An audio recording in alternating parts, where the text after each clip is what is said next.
Mike will be, you're probably all familiar with Mike if you watch YouTube. He's on there quite a bit. And he's one of the people you definitely want to watch. He does an excellent job of explaining things. I've been watching this stuff for several years, and I always learn something new. Mike is going to be doing lidded boxes for us today, and just in time for the Beads of Courage. And you can take it away, sir. Okay. Thank you. I appreciate the Central Virginia Woodturners having me here tonight. I enjoy teaching. I enjoy demonstrating. I did a workshop for my club today. I've been turning about 14 years. I love boxes. Boxes are a lot of fun. It's kind of spindle work for the most part. That is between starting off between centers with the grain running the direction of the bedway. I've got a YouTube channel, as Joel mentioned. I've got over 600 videos. I've been making that videos now for about 8 years. And when people say, what's my hobby? I tend to now say I'm a video creator rather than a wood turner. But tonight I want to talk about boxes. We're going to start off with talking about wood at the very beginning. You know, generally speaking, a box needs to be dry, or as we know, wood moves. And you can have blocks of wood like this piece of red oak, and leave it on your shelf. General rule of thumb is a year per inch plus a year. So this is a little over about 3.5 years. So this take 4.5 years to dry as a block of wood. Chances are it'd still need to be treated as green. The challenge in finding dry wood is you're limited in species. So you can get a table blank. This is a cutoff of a table blank or a table leg, or possibly a baseball bat. You can tend to find these things in cherry, walnut, maple, and ash. And after that, kiln-dried wood tends to drop off sharply. So that's why we tend to use other woods, because it gives us so many more choices. For small boxes, that might be exotic woods. Exotic woods that we pick up at Woodcraft or at a symposium tend to be covered in wax to prevent checking and cracking, which means you're going to have to treat them as green wood. And I'm going to show you that process, because when you turn a box from green wood, it's similar to turning a box in a bowl from green wood. If you want it round, you need to turn it twice. If you want the lid to fit, you've got to turn it twice, once to let it dry. So let me get some of these out of the way, and we'll get started. Now, this is an interactive demo, so we're going to start off with the interaction by asking everybody to repeat after me. If I have a question, repeat after me. If I have a question. If I have a question. I will ask the question. I will ask the question. Don't be shy, because the question you don't ask could very well be the question that someone sitting right next to you or out in Zoom land is afraid to ask. So you don't need to save them to the end. Stop me at any time. For folks in Zoom land, I can hear you without any problem. We've got most of y'all on, all y'all on mute out in Zoom land, but all you got to do is press the space bar or unmute yourself. Pressing the space bar and holding it down is just like keying a microphone, so to speak. Joel, I would ask if anyone has a question there. Whoever's got the hand mic, it probably will need to repeat the question for me to be able to hear it. I always forget to repeat the question, but I will try to remember to do that. But somebody will need to use the microphone. All right, so we're going to start off. We're going to start off with a block of some type of soft maple. I don't know how long I've had it. It's bone dry. I've probably had it 5, 6, 7, 8 years, and it might have been dry when I got it, but it's got a lot of figure to it. I think it's going to be real pretty. When you start with a box, you want to have a plan in mind. And I really advocate drawing a sketch. So this is the kind of sketch. Have rough dimensions.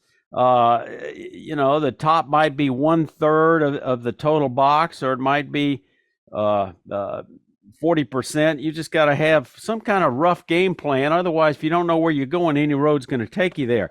So the box that we're going to turn today is going to be a box like this. Now, frequently, I know when you get started, your boxes tend to be cylinders. Let me see if I can find an example. I think I've got a sample here somewhere.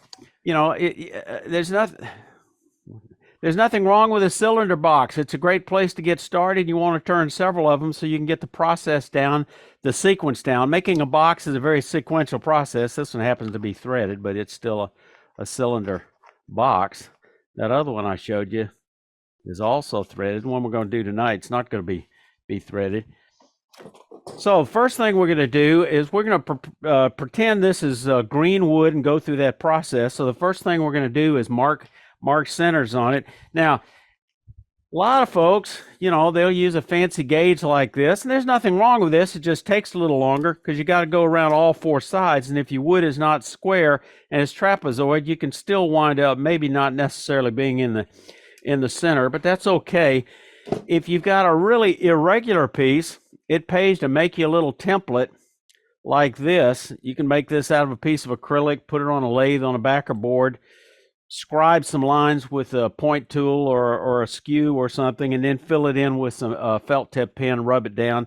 And this works great for centering an irregular piece of wood like very well might come your way, a burl, for example. What I like to do is generally just grab my cheapy Harbor Freight awl, and I find that the more you do this, the better you get at it. You just imagine an imaginary line from corner to corner and going this way, and when the two cross, you mark the center. I like to use a center punch. I find that easier than using an awl. An awl is a great project like this, but it takes a little more effort to poke the hole in it. So I like to use that punch. Like I say, I spared no expense. This is a Harbor Freight, and I turned a little knob on it so to make it a little easier on my palm when I'm pressing it. The other one, I went ahead and used a center gauge. So I'm going to start that. We're going to turn this between centers. I like to use a steb center. These are not the kind that originally come with your lathe. It's an aftermarket. Most of the drive centers you get with your lathe tend to be either a 2-prong or a 4-prong, and you need to generally tap those in a little bit. But I really do like the steb centers. They work great. So I'm going to bring that up, and for the tailstock support, I should have had that ready. I'm going to use the one that came with my Powermatic, and I take the cone off. You know, I find the cone that comes with these things, and you get these on your robust Lagunas, large jets. Frankly, they're kind of useless. They're a lot of trouble to take off. They're soft aluminum, most of them, and you're going to damage the point first time you touch it with a tool. So if I want a 60-degree cone, which I do for some projects, I tend to reach for a really cheap $20, at least it used to be $20, somewhere in that vicinity from China. It's probably only got one bearing in it. It's probably a cheap bearing, but I've been using this thing for about almost 15 years. It doesn't squeal, still turns fine, and it's a whole lot easier to grab this than it is to fiddle with taking that soft aluminum one off. So we put that here. We bring up the tailstock here, lock it down. I'm going to switch to a little larger tool rest. That little robust, a little small for roughing this out. And then we're going to turn this thing around. Like I say, we're going to pretend this is a piece of green wood. You'll always turn this to make sure it's going to clear. And I can see that I've pretty much got it squared up. I'm fairly happy with that. I might be able to move this actually just a little bit, get it a little more parallel. Okay, so I'm going to use a spindle roughing gouge. Spindle roughing gouge is a great tool for turning a spindle round. That's about all it's good for. You never want to use it on a bowl. So we're going to crank this thing up. I'm going to get this up, no magic number, about 15. Anchor the tool, handle down low, ride the bevel, lift the handle till it cuts. Move in the direction of cut.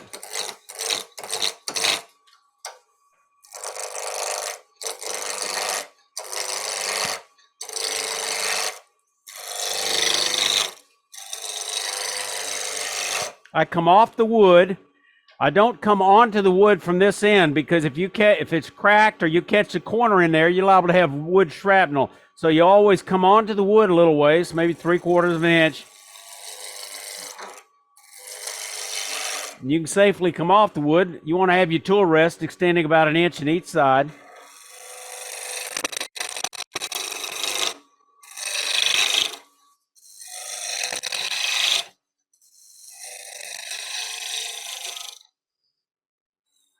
I can feel it's getting close to round. It's not really vibrating or bouncing.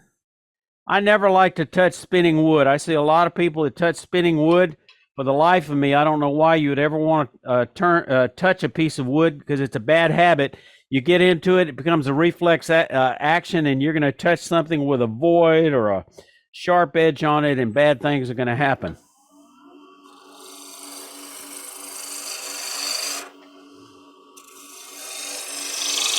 Okay, so we got our green piece of wood turned around between centers. Now I'm going to reach for my beating and parting tool. This is a shop-made tool. It's a great club project, because you can buy these bars of steel, high-speed steel, for about $3, 8 millimeter, in sets of about 4. And because the reason I like it, you can make your tenon with one pass if your wood's a little irregular. And a smaller one, sometimes you got to futz with it. And I don't like to futz with it. I like to do it at one time. Now, you want to know exactly how big your normal jaws are, or whatever jaws you're going to be using. And I find that just holding it against the live center will come pretty doggone close. So I'll just go ahead and, again, drop the tool, ride the bevel. And actually, this is an interesting point. When you come in and you're going to take a parting cut, I had a class with Jimmy Clues. I've been turning several years, turned a lot of boxes and everything else in his box making class. And he said, okay, when you make your parting cut, your tool's going to be perpendicular to the wood like this. And I thought, wait a minute, that can't be right. You want to take a peeling cut. And then he says, you drop the handle.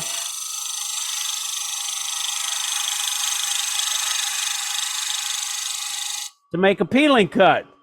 And he says the reason in softer wood, you want to slice through those fibers. Otherwise, with woods like poplar or maybe pine, it's going to fray up a little bit. And I thought, well, that's interesting. All these years I've been turning, never heard that. And I went back and looked at my Richard Raffin book, and sure enough, he had it in his book as well. So now I'm going to come in on the other side. I'm going to put a tenon on both sides.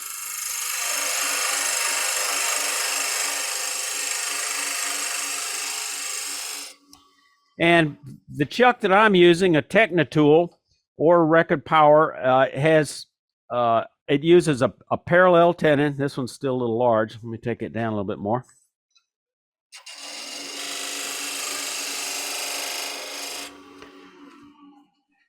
It has dovetail jaws for going inside a recess. A lot of jaws people say are dovetail, but the Techna tool uses a parallel tenon. So you need to understand that. It's funny, I was in a class with Harvey Meyer. We teach in the class. He mentioned we were using Techna tool chucks, and he mentioned something about dovetail, but he explained you use a parallel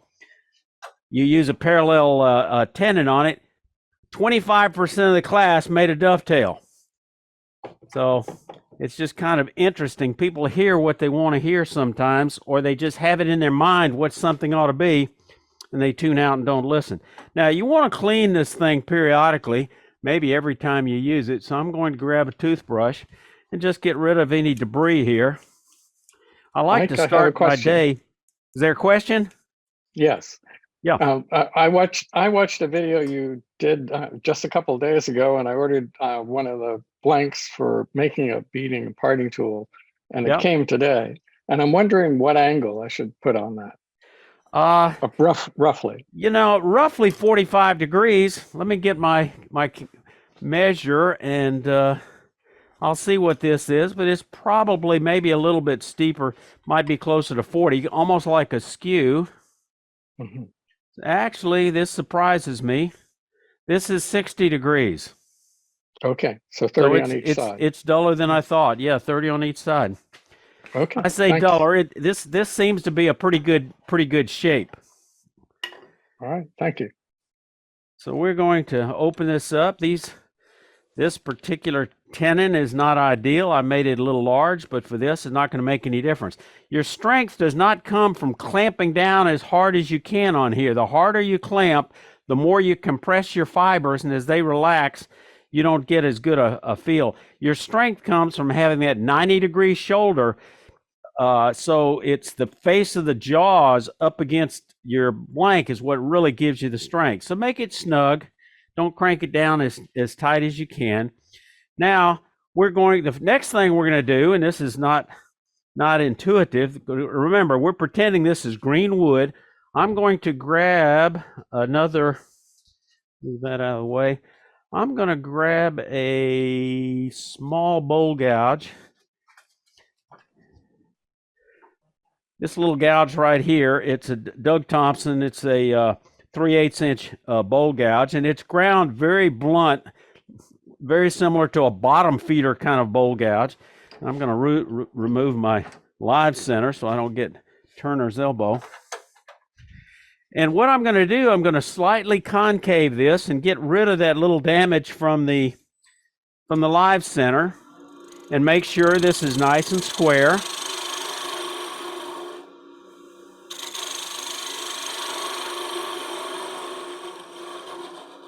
And I'll show you in a moment why I do that. Now I'm going to turn it around and do the same thing on the other side. Again, pretend this is a green blank. For this particular project, might not be as important, but it's still a good idea to go through this kind of process. And we're going to come in here and get this other side. I can tell the bottom's a little bit uneven.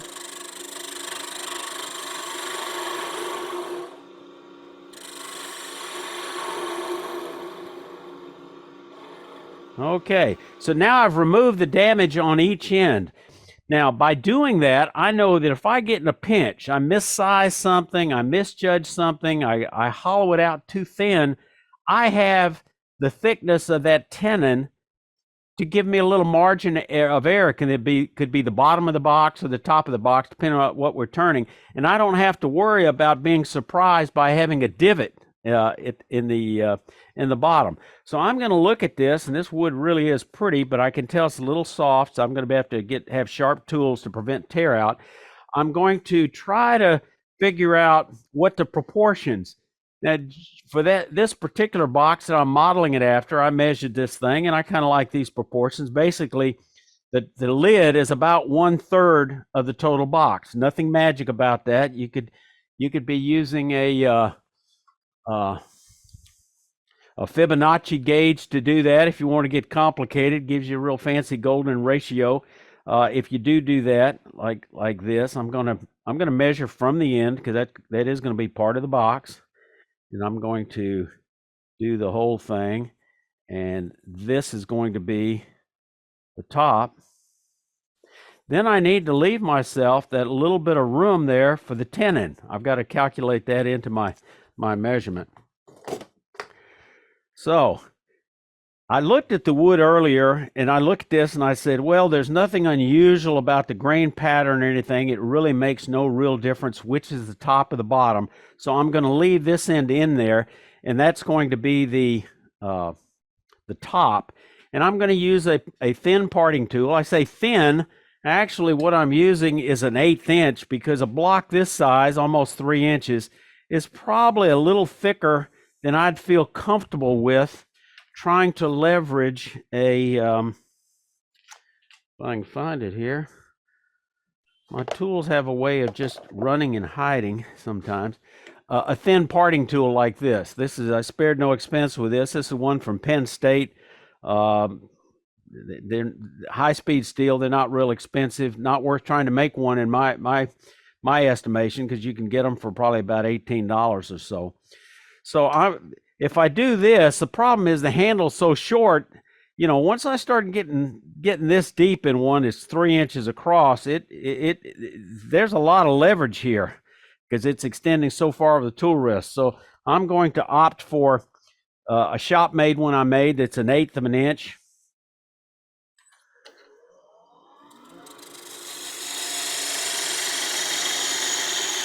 Now, once I get down there a little ways, I'm going to come back and widen that. I'm not going to widen it a full tool width because I think a half a tool width will give me enough room so it won't bind.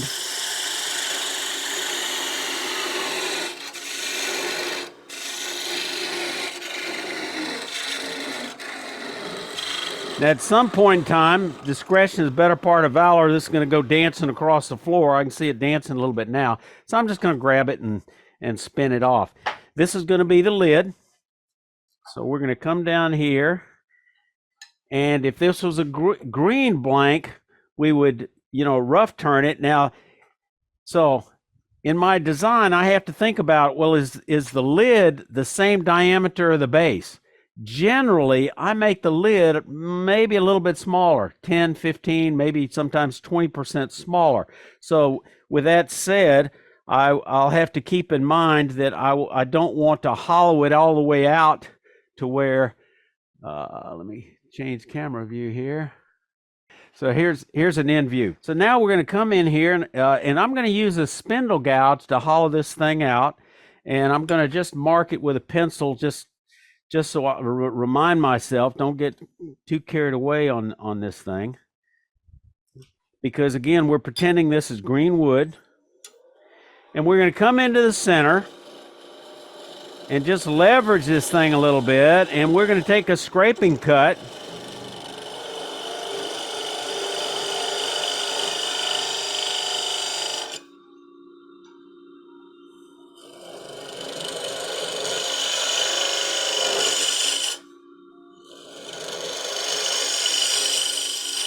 Just like so. We're going to turn around and do the same thing with the base. Now, let me show you, when you turn green wood, the beauty of it, again, you have lots and lots of choices. And this is what we're striving to come up with. There's nothing magic about these dimensions, but you're going to rough turn the blank, giving yourself enough wall to make sure that you've got room for the tenon to fit inside the lid, depending on your lid design. We'll talk a little more about design a little bit later. If you're going to have a knob on your box, you might leave a little extra wood for the knob. So this is what we're going to wind up with. We're going to wind up with this blank like this. We're going to tape it together. We can tape the ends together because they're concave, so they will fit against each other. So when we tape them, they'll be pretty strong. You always write the species, in this case ash, and you write the date on it, so you'll have a feel for how old it is. And then you put it on your shelf, and you got it, just roughed out a little bit, and that will speed up drying tremendously. Depending on your species, it might take weeks, or it might take months. If you want to be careful, I would give it a couple of months, but it doesn't have to be like that. So the other blank hit the floor. So I have this wonderful tool that I got from my mother-in-law. Anybody recognize one of these? Because I don't like to bend over any more often than I need to. So I'll grab that thing. We're chasing around the floor here.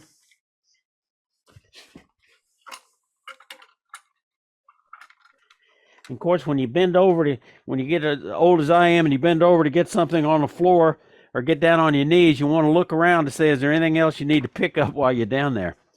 All right, so there's that block. I'm going to set that aside. So that's the process of preparing these, and then you may wind up having something that looks like this. So there's my box blanks. A lot of people have lots and lots of bowl blanks. I got a few bowl blanks that have been rough turned, but I have lots of rough turned box blanks, various species. Some of these have been sitting there for a number of years, just waiting for me to get around to it. And in some instances, they were designed for a cylinder box, and I don't make as many cylinder boxes, so they kind of sit there, and they might use them for a student that comes in that wants to learn the basics of turning a box. So that's generally the process for doing it. So now we're going to switch back, and we're going to actually start turning the box. We're going to pretend they've both been rough hollowed out. They're dry. And let me go back to All right, the sequence. The sequence of a box is the critical thing, because until you've turned a lot, bowls are pretty simple. You do the back, usually you do the back side of the bowl, put a tenon on it, flip it around and do the inside. And then in rough turn it, and you're done with it. Then you put it on a shelf. Well, with a box, then when you go to finish it, you basically put it back in, hollow it, true it up, reverse it, and do it again. The sequence of a box is more complicated, and it's very important that you get the sequence right. Now, I've got a handout that I basically adapted from one of Richard Raffin's book on turning boxes. But the first thing we're going to do is the lid. And I'm going to get back to that in a second. Next, you're going to do the base. We know we've already got the tenon on it. Then we're going to use the base as a jam chuck for the lid. Old technique, and it works great. Then after we finish the lid and shape the bottom of the box, we're going to turn that box around, put it in a jam chuck in order that we can finish the bottom of the box. That's the basic sequence, but when you look at everything, including finishing, sanding, decorating the inside, there's 14 to 20 steps depending on how you count them. Any questions so far? All right, so I'm going to go ahead and take the outside down a little bit to maybe 10%. And I could use the spindle roughing gouge, or I could use this beating in whoop, you can't see that. I didn't get it switched over, sorry. So I'm going to come in as a beating parting tool and take it down some.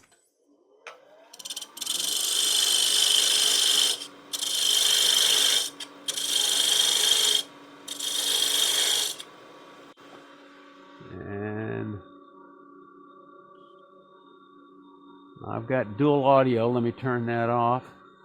Okay. I got a question. Okay. What basic design or shape are you shooting for? Okay. Let me show that again. It's this one right here. Okay. So we're back to this. This was a tedious way of doing it. I probably could have used a wider tool like a skew to take this down. I think I'll finish with a skew because it's going to be a little bit faster. Just take a peeling cut.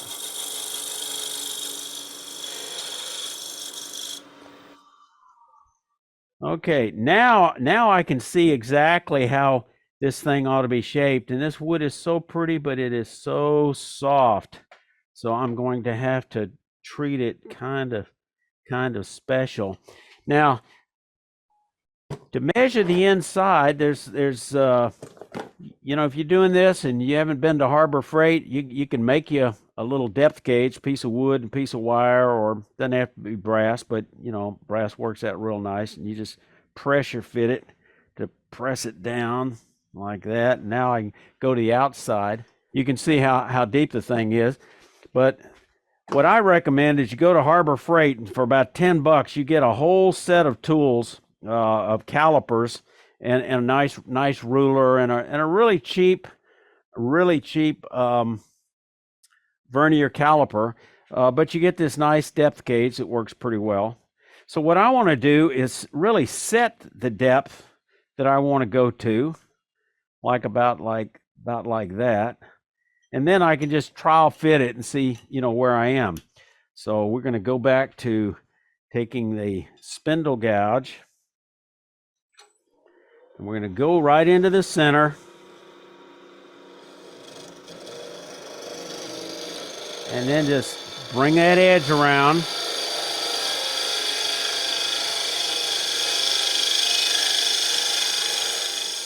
Now I'm getting a fair amount of tear out on here, so the trick is, it's okay, how do I eliminate that tear out? I mean, it really is rough. There's several techniques. I could start off with spraying it with water.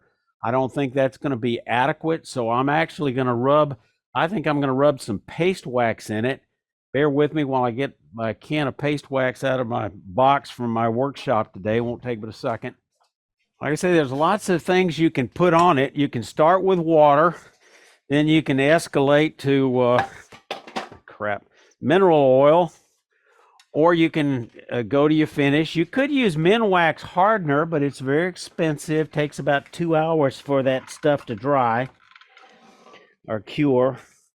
But that can work good. But in this case, I believe if I use sharp tools and I do a nice coat of wax on here, I should be able to make this thing work. And I'm going to get me a little piece of, actually what I'm going to do is use a toothbrush. I had the toothbrush out a second ago and it's still here. So we're just going to, just a can of paste wax. This is Minwax, Johnson, whatever. It'll last you forever. And I'm just going to really rub this in and it'll stiffen the fibers. Then I've got to have a really sharp tool to keep it from tearing out. Now what I found is that cut I was using is kind of a scraping cut, and it can be kind of rough, but it'll give you a pretty reasonable finish for lots of woods. Now in this case, I'm going to switch to a finishing tool. I'm going to use this Hunter tool that's got a cupped carbide. I don't know if some of y'all may not be familiar with it. It's not like a flat carbide in that this really slices, and the tool is designed so it's twisted and tilted at just the right angle for it to cut. So I'm going to move the tailstock back out of the way, get my little paint can opener out of the way, and I'm going to start in the middle, and I'm just going to go real slow with a feed rate.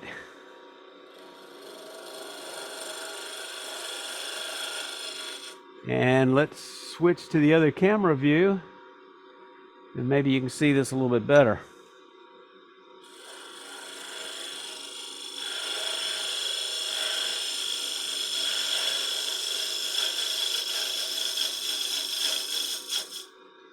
And let's see what kind of success I've had.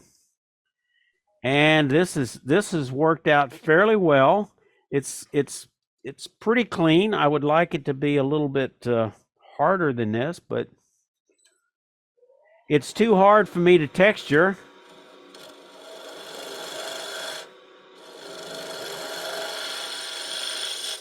I probably got to keep putting wax on it. And because it's too soft to texture, what I would probably do, so maybe I might just take I got to track this down. Bear with me. I think there's one setting here I might have missed. So I still want to put a couple of little grooves in there. So I'm going to use a shop-made point tool. This is great for box making. And just to put a couple of little V-grooves. You could use a skew on its side. And it's flat side up. So at least I've got some embellishment. Now again, the sequence is very important. Once I leave this, once I take this off the chuck, guess what? There is no opportunity to get back in here. So I've got to take a moment if I want to keep this box to sand this. So let me see if I can find a piece of grit here that's, I probably ought to throw out sandpaper and do it more often than I do, but I don't. So let me chase down some sandpaper. I keep the sandpaper in a box. Usually I got something in here. Did not think about that like I should have. All right, there's a piece of 120 grit that looks somewhat fresh, so we'll start with that, and we're going to slow the speed down to about 1/3 of what we were turning at.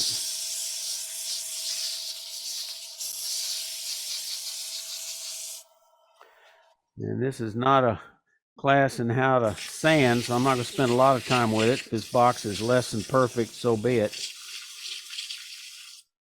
Now, the next thing I'm going to do, again, when I take it off, I'm not going to be able to come back to it. That's not too bad. I want to slightly chamfer in the face of this.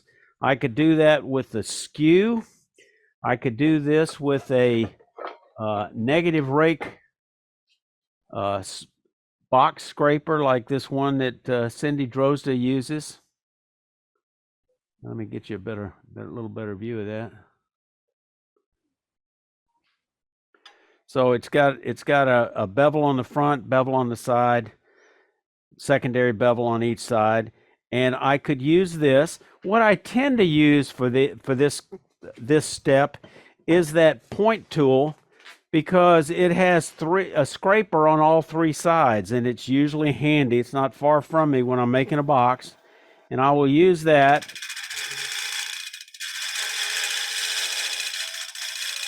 just to chamfer it a little bit. And the reason why is when you have the lid and the top together, you want the outside to touch before the inside. Otherwise, you're going to have a visible gap. Now I can figure out what I did here. I take a little bitty piece of sandpaper, just touch that up a little bit.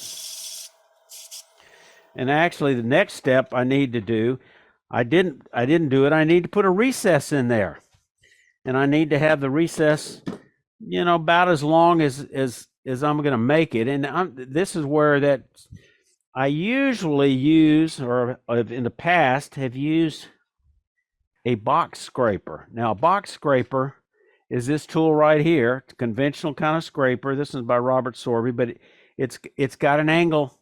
It's relieved on this side, relieved on the front. And when you line it up, you line up this bevel. And this works very well. You can come down the inside of a box a fairly long ways. It's fairly aggressive, and because it's a conventional scraper, you got to lift the handle up a little bit higher than the front, or you're gonna have a tendency to get a catch. But I have found that using the version that Cindy uses, and this is just an old Craftsman high-speed steel scraper I picked up at a tool swap or something. I'm gonna line this up and go straight in for maybe 3/8 of an inch, as long as I'm gonna make the tenon.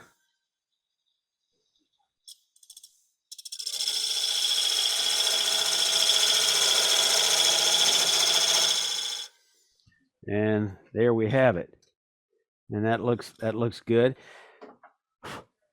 I concentrated on getting it parallel by looking at this angle. The other way you can check it if it's deeper is you can use inside out calipers like this, and you open it up until it kind of rubs in the bottom, and then you can pull it out and see how tight it is. Is it uniformly tight? I generally don't bother with that. If it's a deeper recess, I generally get, like I'm doing thread chasing, I tend to just get a 6-inch ruler out and place it against the edge and see is it lined up with the bedway like that, and visually is good enough. All right, so I've got that. I've got it sanded well enough.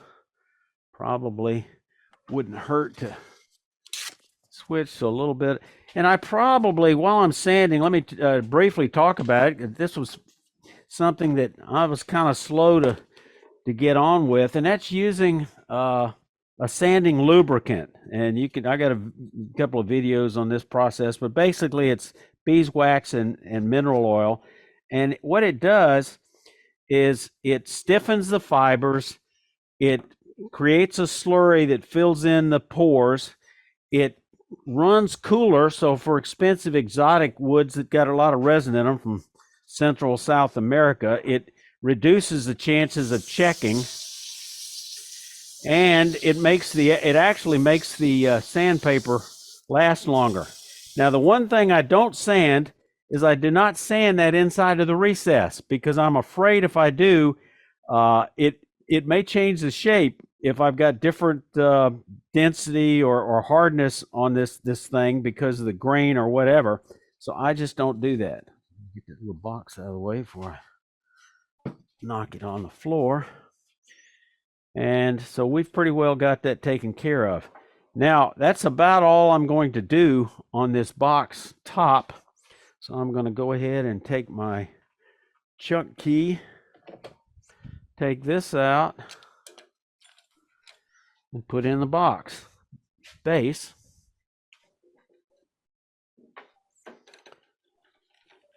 Put that in, tighten it up.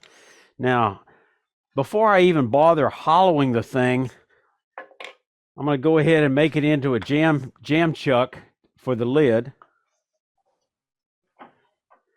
And I can do that a couple of different ways. Using a set of calipers is not a bad idea. So I'll get a set of dividers or compass, so to speak. Measure this. Measure it just a little bit bigger so I can sneak up on it, but have it close. Okay, set that aside. Come over here, and I'm going to use that tricky maneuver where I anchor it on the left side. Don't let the right side touch, or it'll have a tendency to flip up and stab you. You don't have to go as fast as you're going to be turning. And then you just try to line up those two grooves visually. The more you do it, the closer you get. And that's pretty close, I think. I hope. So we're going to come over here. And now we're going to start taking this down. And generally, I'll do a start of that with this beading and parting tool because it's fast and easy. I can refine it with some other tool later if I want.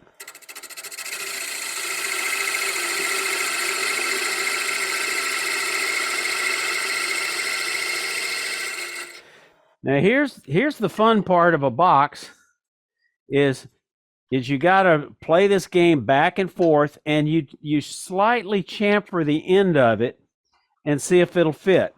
Since it doesn't fit, I know I can come down here a little more parallel.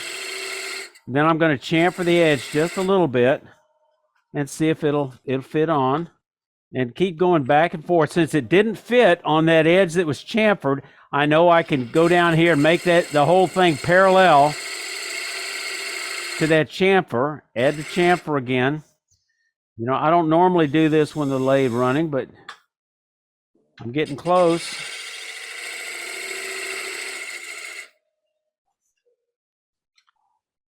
And this is pretty close. All right, so now I'm going to hammer this on.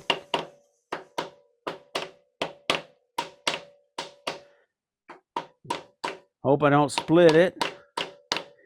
I think what I did do is make the tenon a little bit too long. Let's see, but it's running true, so that's okay. So now I've got a really tight fit on it. Now I can finish shaping the thing. But unfortunately, what I didn't do is I didn't measure it with that Harbor Freight depth gauge, which I set down. Here it is. And I really didn't make this lid as deep as I should have. That's okay. We're just going to wing it. We know it goes to there. So now I can go ahead and mark the edge of that. And so the top of my box, I'm going to make, maybe we're going to start out, give ourselves a little margin of error, because we know end grain is not as strong. So if you don't make it a little thicker, then you might make the side walls. If you drop it, you could break it easily. So that gives me a feel for it. And I think I'm going to go ahead and take this down so it'll fit flush.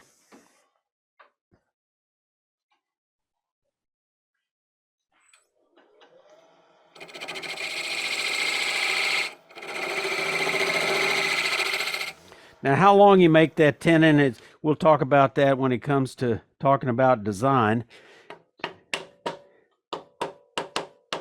So now we got a nice snug fit all the way around like a chuck. You got that mechanical fit with it fitting flush on the edge. There's no gap there because I chamfered it in a little bit.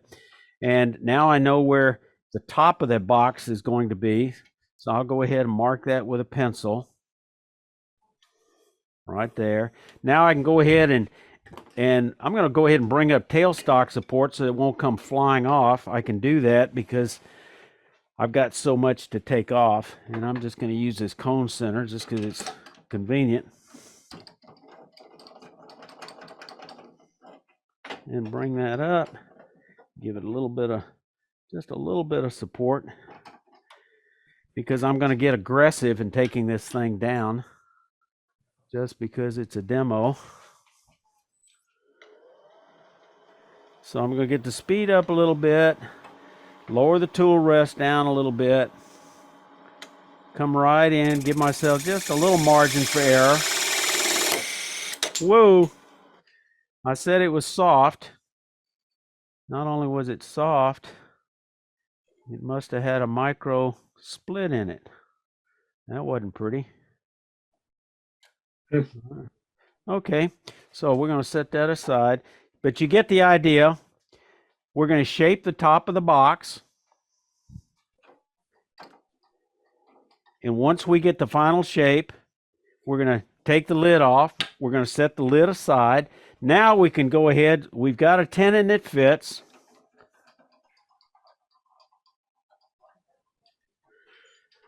It's one thing you got to love about a demo, live theater. You don't always see that on a YouTube video, except mine, where I save that kind of footage for the for a blooper reel that I might make once or twice a year, depending on how much I'm turning and how many mistakes I'm making. All right, so now we're going to hollow this out. To hollow it out, I'm going to make a tiny little divot, and I'm going to use a skew for that. And that's going to guide the drill bit I'm going to use. And I'm going to use a hand drill. And that tends to work real well. And I've taken a Dremel cutoff tool and got some marks on it. And I'm going to think about where the bottom of this box might be. And let's say the bottom of the box is going to be right there.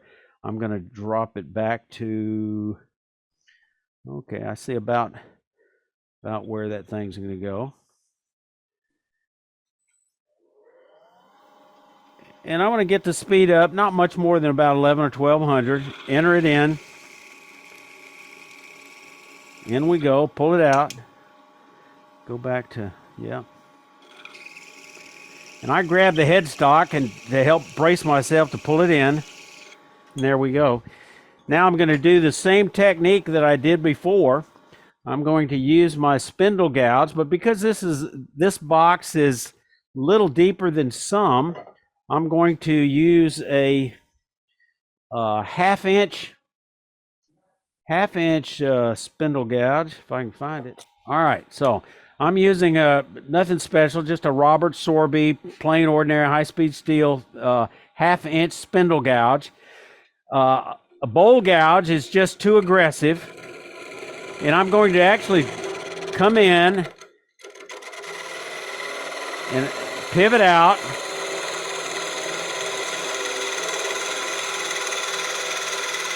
And that's about how thick that tenon is going to be. Let me show you that picture. Maybe something like that. It's something we can play with. We're just going to plunge it in.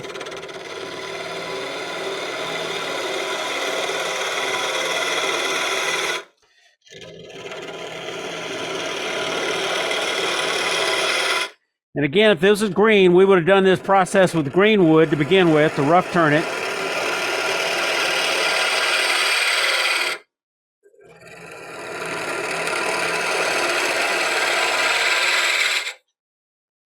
And then at some point, we're going to use our digital calipers here. So yeah, it's still a little bit thick. We're going to come in and take a little more and feel for that little dimple at the bottom. I've still got a little bit of a drill hole there, I think. Nope, I've got to the bottom of that. So all I'm going to do is pivot out to make the wall a little bit thinner.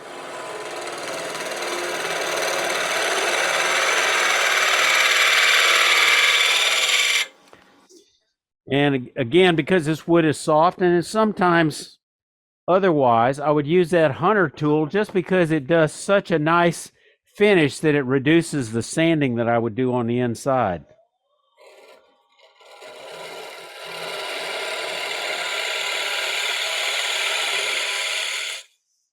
You can push it or pull it, either one. And there we go.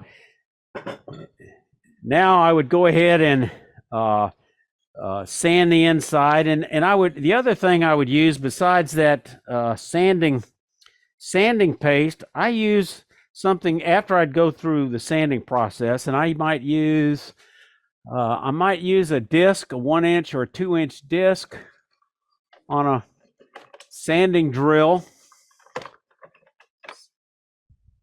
But what I tend to use is I take some, put a little cotton or something on the end of a dowel, wrap strips of sandpaper, tape them down, have those in 2 or 3 grits, and just, work it like that to sand the inside. And if I've gotten a pretty good finish off of that hunter tool or the spindle gouge, it doesn't take a whole lot. And then I'm going to use that abrasive paste. Here's another little trick. Let me show you this. This can, I got this trick from Mark Soleil. You get one of these cookie cans. You may have one of these after Christmas. Put a little dowel in it. Take you a roll of paper towel, wrap it with tape, cut it on your bandsaw, hopefully with something less aggressive than 3/10 branch, but I manage and it cuts it pretty rough. Then you cut a slot here with, don't cut it all the way through, soften the edges with some tape, and then you've got a dispenser where you can pull out your paper towel as you need it. Real handy. I've got a magnet at the end of my lathe, so I can just stick this thing at the end of the lathe, and it's always handy. Fold this over a few times, and now I'm going to get that abrasive paste.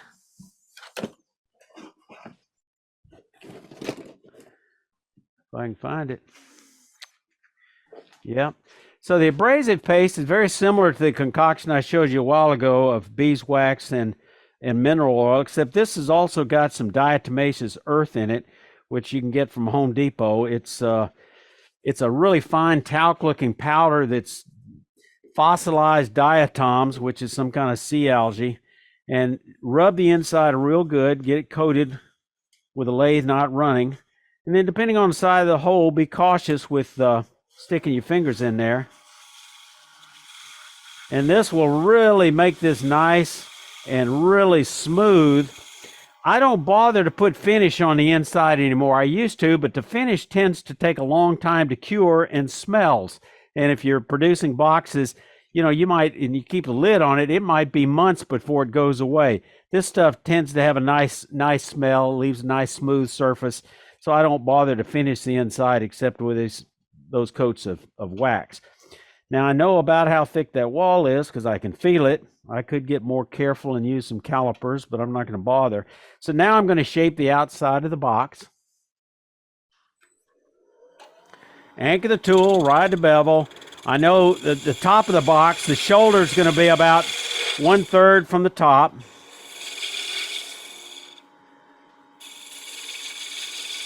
Just roll it over, and then from that fattest part, you're going to start in the other direction.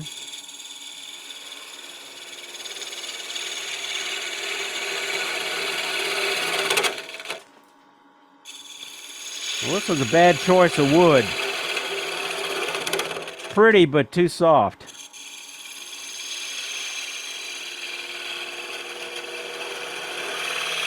So you shape it down. I would normally not part it off. I would get it down to as close as I could, because if you parting it off can be a problem. You can see I'm just shredding that thing because it's just a lot softer than I thought it was going to be. So now what you're going to do is make a jam chuck. We use the base for a jam chuck for the lid. So we're going to make us a jam chuck. I keep scraps of spindles, ends of spindles that already have a tenon on it when I do the project, and I throw them in a box. This is a fairly large one, so I'm going to grab a piece of pine. It's good to use a wood that's softer than your project, although in this case that might be a challenge to find one softer. That's too big. So I make these blocks in advance, and I make threaded glue blocks. Don't tell me I'm going to have to change chucks. Let's see if this will fit. I actually put a recess in it and thread it when I reverse a threaded box because it doesn't take that long to cut threads in this pine. They're not real pretty, but they're GE. They're good enough. Now, you don't want to have your this go over a tenon because there's a real chance you can split it. So you're going to make a mortise in there. And because I've got this thing already with some kind of mortise in it, I got to get rid of that and start from scratch.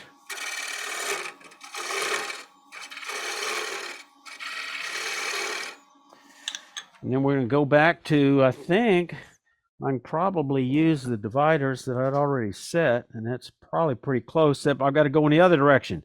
I got to make this recess a little bit smaller and sneak up on it. So I come in here, and that's right about there.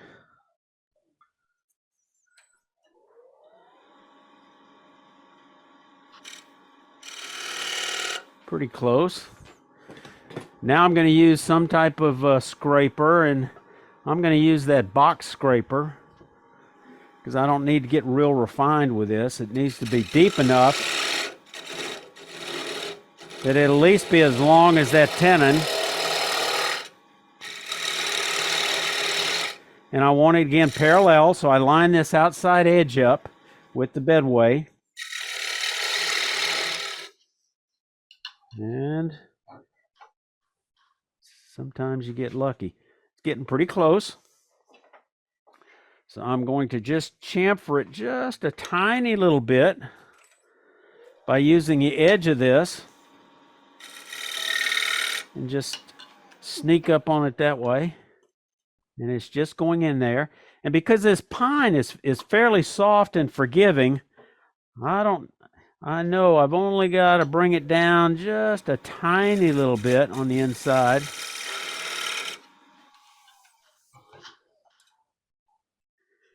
And I can tap this in. I think this is going to be a nice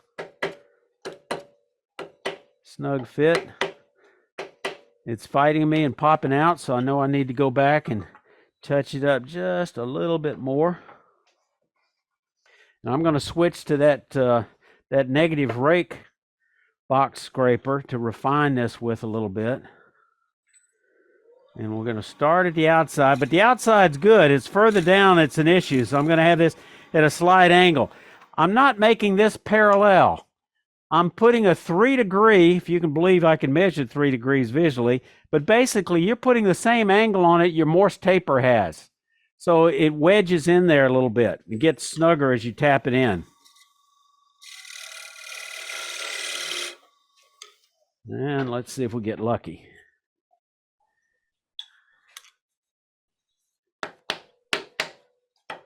And that's in there. I think I've got a nice snug fit.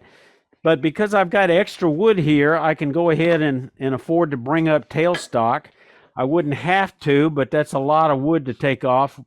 I'd have to be real careful. I wouldn't want to come in this direction.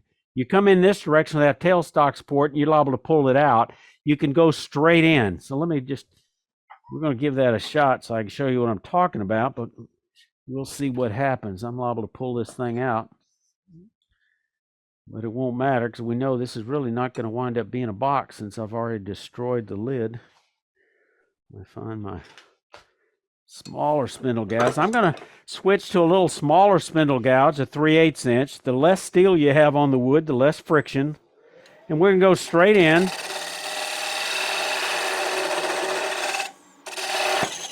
Well, that popped out. Now, if you get one a little bit loose, you can always use tongue oil. That is, you can spit on your finger and put a little bit of moisture on there to swell the fibers.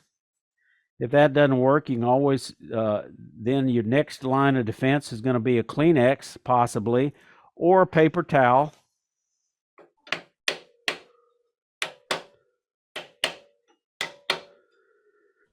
So we know that's not going to work because this wood is so soft. So I'm going to go ahead and bring up that cone center again. So when I finish off the bottom, I've only got just a tiny little bit to finish off. Crank out my tool rest a little bit so my banjo's got room to slide in there. I get the banjo like that. Come in here. And again, cut the end grain.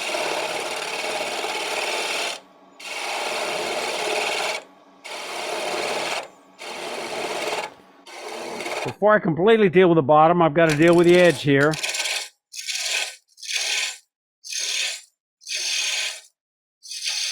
And I want to tuck the bottom of this to give a nice shadow line when it's sitting on a table. So I might bring it down a little bit like that.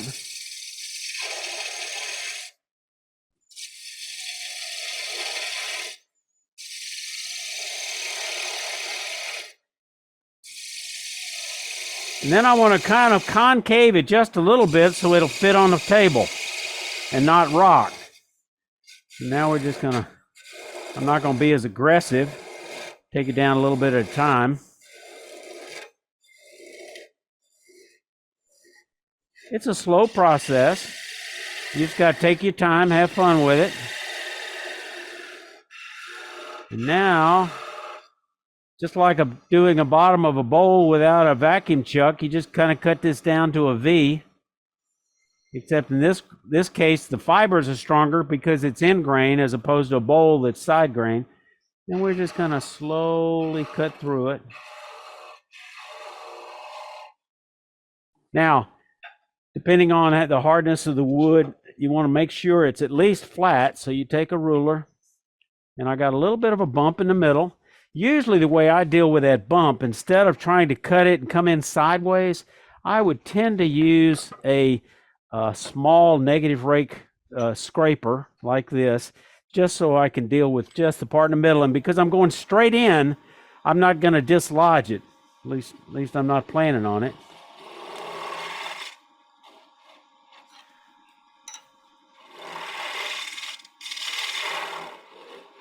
And you'd go ahead and sand it. You would add any embellishing. If it's a hard wood, you might put a little texture design or something on there. And this ought to be concave so it would fit on a table.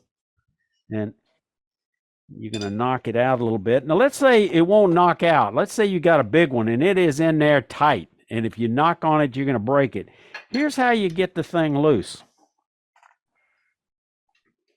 You're going to take your parting tool. You're going to come in, maybe a 1/16 from the edge.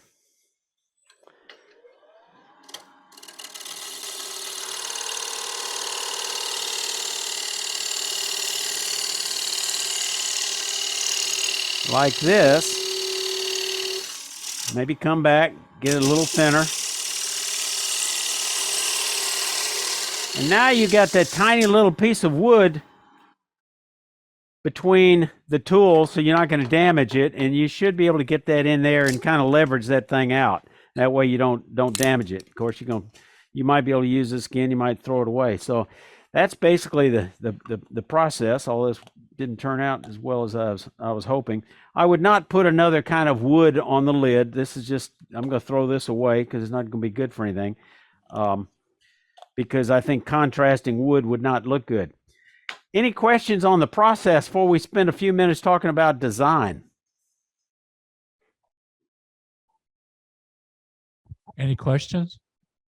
What kind of wood was it you were using originally there, Mike? This is some kind of soft figured maple. Okay. And it's so soft, it's almost, wasn't quite punky, so I'm guessing, but it's almost punky, but it's uniformly punky. So I'm guessing it's silver or red maple. Okay. But it's just a whole lot softer than I thought it was. I've used, I think, other wood out of that same blank, and it was just gorgeous. But it's wood. That's what happens sometimes. I don't have a question, but I have a comment. It's just really nice to see somebody who's been at it for a long time. Something goes wrong. Stuff goes wrong. It goes wrong for you. If it goes wrong for me, it's okay too. Yeah, exactly. It's live theater. All right, let's talk about the design of a box a little bit. We're going to first talk about the join of a box. Now, there's different ways you can conceal the way the lid and the bottom comes together. And it's not right or wrong. It's what's your concept. But we know wood moves. So if you try to get two surfaces perfectly flat, that might work for a while. But when the wood moves a little bit seasonally, you're still likely to have a possible gap that's not going to be uniform. So one way to deal with it is you put a little V groove around it. That tends to disguise it. You can do something that Chris Stott in his book 50 Boxes, he calls a sight line, where you take a very thin parting tool like that Penn State tool of mine, this tool, and you come in there and it's a 1/16 of an inch, and you make a little sight line, and that tends to disguise it. Another way you can disguise it is you can put beads on it. You could put a bead on the top or bottom. Now, nature abhors even numbers. Nature likes odd numbers. So if you put beads, maybe you'd put 3 beads on there. Maybe you'd put 1 bead on there. The other way is you can put burn rings on it. You can do a chamfer fit. So you've got just a little bit of a chamfer on the lid. Contrasting wood is a good way to do it. If you've got a pop top, and I'll show you examples of some of these in a moment. Or you can actually laminate a piece in the middle, and by doing that, if you've got highly wood with prominent grain, and when you part it off, you don't get that grain match as well as you'd like. If you put a contrasting wood in the middle, it'll help disguise that. Now let me see if I can show you a few pieces. Well, let's talk about the lids, and then I'll show you some examples of these. All right, lid types. Now, in-fit lid is not one that I use a whole lot. I tend to use an overfit lid.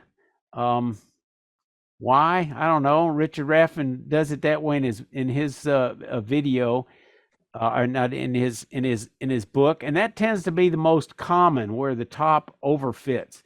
When you do make it, the sequence is important, because when you do the inside of the lid and you make that recess, you get that and you do it once. Then when you do the bottom, if you make a mistake, you can always part off that tenon or shorten it and then widen it a little bit at the base or make a new one. So that's why we always use that process. If it's an overfitting lid, you do the lid recess first. Another example is the piston or flange fit. Let me just take a moment and show you examples of those. But before I do, we've also got a bellied fit, a loose fit, and a threaded fit. So here, let me take this distracting chuck out of the way.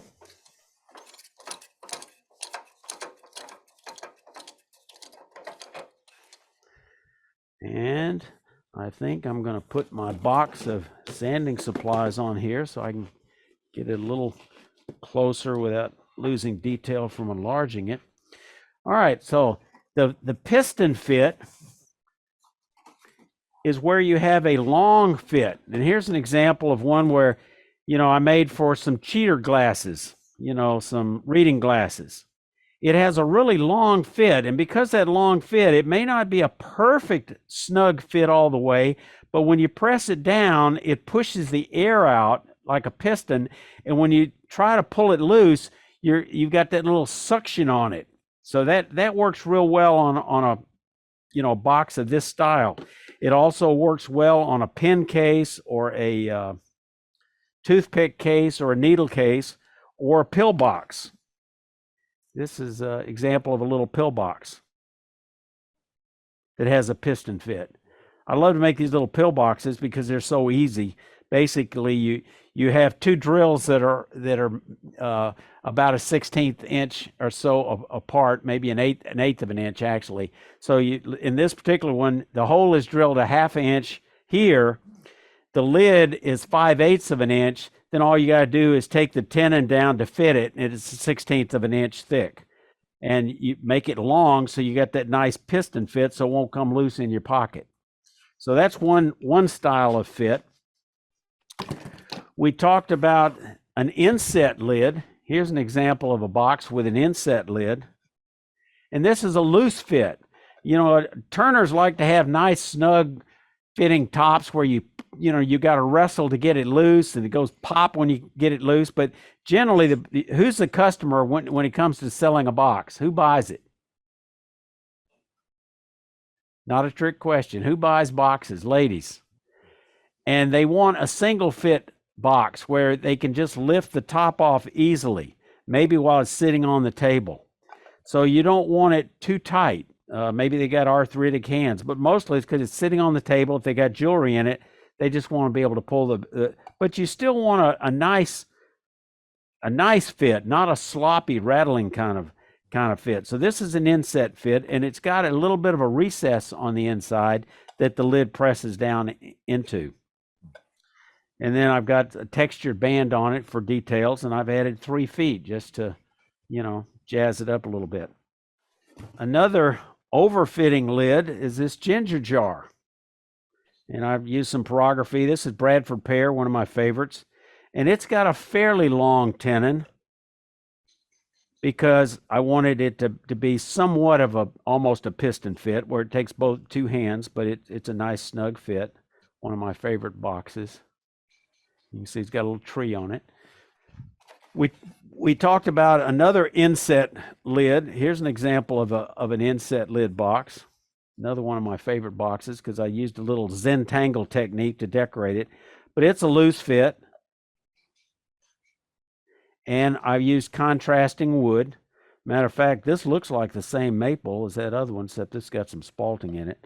And then I use a contrasting piece of ebony for the finial that matches the pyrography, the burned black pyrography that kind of ties the elements together. One of my favorite boxes, of course, is I like thread chasing, and I like to cut threads. So acorn boxes are nice, fun boxes. Smaller boxes, I hand thread chase. Bigger ones like this, I tend to cut with a jig at 10 threads per inch. It's a fairly coarse fit, but it works well on a larger box. You don't have to worry about the grain match with an acorn box because you got 2 different kinds of wood, so you don't have to worry about the grain match. This was a piece of sycamore that was a little bit punky that I hardened with that cactus juice and put it under a vacuum and then cooked it. More trouble than it's worth. I don't like to do that. Another pop lid. This is a Reiki style box. And this one actually is fairly snug. So it pops into place. He called it a pop lid box. When you pull it out, it makes a bit of a popping noise. But kind of a nice, different kind of shape to it. Now it's hard to tell which is top and which is the bottom. That's interesting. I still can't tell. Yeah, the bottom's got a little bit wider flange. Otherwise, kind of hard to tell, but it snaps into place. Another inset box is this Aladdin's lamp kind of inset box that with a long finial, so you can put a ring on the outside and put earrings or something on the inside. So you want a fairly snug pop fit on this. If you get a wood that's got a coarse grain like ash, it lends itself to dyeing. Dyeing it black is a nice color, and then because it's ring porous, you can fill it in with some liming wax and have that nice white and black contrast. And a little different shape to it. Fairly loose fit. Somewhat of a similar style box as that is this oyster box with an overfitting lid, just like that other one. And this has that sight line I was talking about, where it's about 1 millimeter wide and 1 millimeter deep that will disguise any movement of the wood. And because of the shape, I didn't have to worry too much about the grain match. It matches pretty close, even though the spalting was wavy, because the way it goes in, it just seems to help disguise it a little bit, the way people normally not going to see the side that much. A larger version of that box, that oyster or clamshell box, is this one out of ambrosia maple. If I can figure out, yeah, there's the grain match. So this one's a little more practical. And it's got an inset lid, so it'd make a small little jewelry box. So I guess what I'm trying to show you, move away from cylinder boxes as quickly as you can because there's just so many different possibilities. Here's a natural edge box of Bradford pear with a fairly snug fit. And this one, interestingly enough, because it's natural edge, it's got the pith coming right through the middle. but because Bradford pear tends to be fairly stable, sometimes you can get lucky and dry it where, you know, it is solid. It doesn't crack. It doesn't split all the way through. Bradford pear, again, one of my favorites. This box was made 7 years ago. And then here's one out of holly, where I decorated a little bit, again, with using a little Zentangle technique with some pyrography, and used a little red archival ink to kind of put some little blossoms on it. Don't ask me what kind of flower this is. I have no clue. It just kind of came to me. This one's got an inset lid, and again, an ebony top. So there's boxes are kind of I guess you might say, the high art of wood turning. There's just so many things you can do with them. They're a lot of fun. What questions you got? I know I had no idea on the artistic value, or not the presentation that you had on some of those boxes. They were just gorgeous. That's kind of where I want to go with some of my stuff, is the artistic. So I'll have to start playing around with boxes as another dimension to show the artwork. That was very nice. Let me show you a couple of, I think if I still got it here, a couple of artistic boxes that I didn't bring up, but I got pictures. I can kind of go through it. This is an interesting kind of artsy box with a concatenating arch. I did one, put it on one of the wood turning forums, asked for feedback, got some really good feedback from a guy named Scott, but from New Zealand, and he gave me some terrific advice. Some people were kind of picking at it, and I came back and this is the second box I did based on that advice, and a couple of folks wanted to nitpick a little bit with the finial, and he kind of cut them off real quick and said, you know, you got to look at the progress that got made. This was so much better than the first one. He didn't feel like it needed any more discussion. He was a very good critiquer, and he handled the moderation very well. Here's one I did a workshop with Beth Ireland up at Aramont, and she assigned this. I couldn't come up with an idea. This box is probably 8 to 10 inches across, made out of poplar, and obviously it's the hasp of this padlock is made out of multiple pieces of wood. I think about 3 pieces of wood, so it took some hand shaping with a rasp and all. But it was kind of a fun project. She likes to make boxes that are a little bit different, and I gave this one to my granddaughter because I didn't know what to do with it. Here was an interesting box. This shaped box, I got the idea from Mark St. Ledger up in, y'all probably familiar with Mark. He's probably demonstrated at your club. He's up there from somewhere up in Virginia, I think. And you can see it's got the lid, and the finial is a very polished exotic wood that kind of contrasts with the roughness of this piece of scrap burl. Wow. Some people wouldn't like it, but I kind of like it. Beautiful. This is a rook box. I've been making chess sets, and did an article for American Woodturner on turning a chess set. And a rook box is kind of a nice design. This design is slightly flawed because I hollowed it out too quickly before I finished shaping the outside of the box. I would have liked that to have tapered in, probably another quarter of an inch or so to give it a little more rook type of look, but it still makes a nice looking box, I think.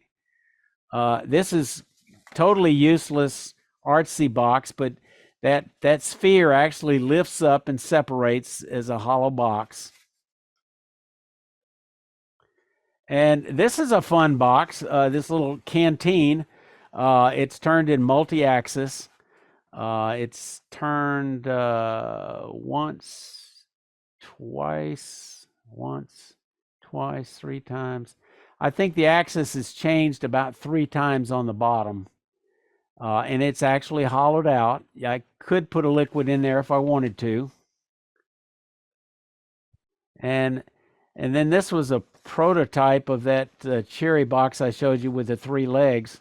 Actually, I drew the drawing for the other box, and then I was downstairs wanting to make it, but I couldn't get upstairs. The house cleaners were vacuuming and cleaning, so I went from memory, and this one didn't look anything like the box that I had the drawing for, which was, let me just show you that one again. This one, not even close. But it's still an interesting box, and somebody came over to the house and liked it and actually bought it. And I think this one is in India, serving as a salt or sugar box. So there's lots of things you can do with boxes. It's a good source of ideas is Pinterest. You go out on Pinterest and type in wooden box. I've got a half a dozen Pinterest boards out there for different projects.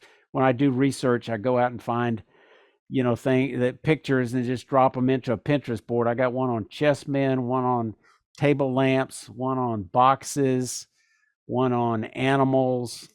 I don't know, just different ones. They're beautiful. Beautiful. Any questions here? Laura? Yes. Yeah, I did hear you say something about salt and sugar boxes. Is there any better kind of wood, or how would you finish that to keep the wood from drying out? Well, you want it to be dry. If you want the lid to be able to fit, you want it dry. I think you could probably put almost any kind of finish on it, or no finish. Mike Mahoney makes a lot of dishes and plates, and for his own use in his own home, he doesn't put any finish on it. For ones he sells, he uses Mahoney's oil. So you could use a mineral oil, I suppose. You could seal it with probably shellac or a friction base product. I tend to use Minwax antique oil on almost everything. It's all food safe once it cures. All the volatiles, all the nasty stuff all disappears. What's left is, you could chew on it, not going to hurt you. Hey, I do have one question. Okay. You were talking about finishes inside of like a salt or sugar vessel. Yeah. What if you're working on like a mug or a goblet and someone actually wants to drink wine out of it? Yeah. That's a good question. That comes up from time to time. Let me just say, for a goblet, I've made a number of chalices. The difference between a goblet and a chalice is used for religious purposes. And at my church, I'm a Methodist, we can use wood. If you're in a Catholic church, you can't use wood. You need to use, a precious metal, gold or silver. I'd use 5 or 6 coats of Minwax antique oil. You've got to make sure that whoever's cleaning it out knows not to let it sit overnight with wine in it or grape juice. They've got to pour it out and rinse it out and wipe it down. After a few years, it could look kind of funky on the inside, but it's not going to leak. Okay. All right. Thank you. And I've actually taken it home. I think it might have, I think I might have taken some sandpaper and cleaned out some of the gunk and put another couple of coats on it on the inside. Okay, I would not use a film finish. A film finish being lacquer, or some people say, well, use epoxy, because you can really seal it, and you can, but epoxy and the wood might move, and you're still able to have some cracking or separation. Yeah. I tell you, here's a little different answer. I have a cereal bowl out of cherry that I've been using now for probably 10 years. It had a few coats of Minwax antique oil that are probably long since gone. It's pretty much natural wood. I use it every day for my cereal. I just rinse it out. I don't even scrub on it unless it looks kind of grody. I just rub my fingers inside under the rinse water and turn it upside down to dry. Okay. You can't put it in the dishwasher, and you can't leave it filled in the sink filled with water, or it will crack because its predecessor cracked. Right. Okay. Thank you so much. All right. Well, thanks again, Mike. That was excellent. Well, thank you for good, having me. Good recovery on the lid there. That was good. Live theater.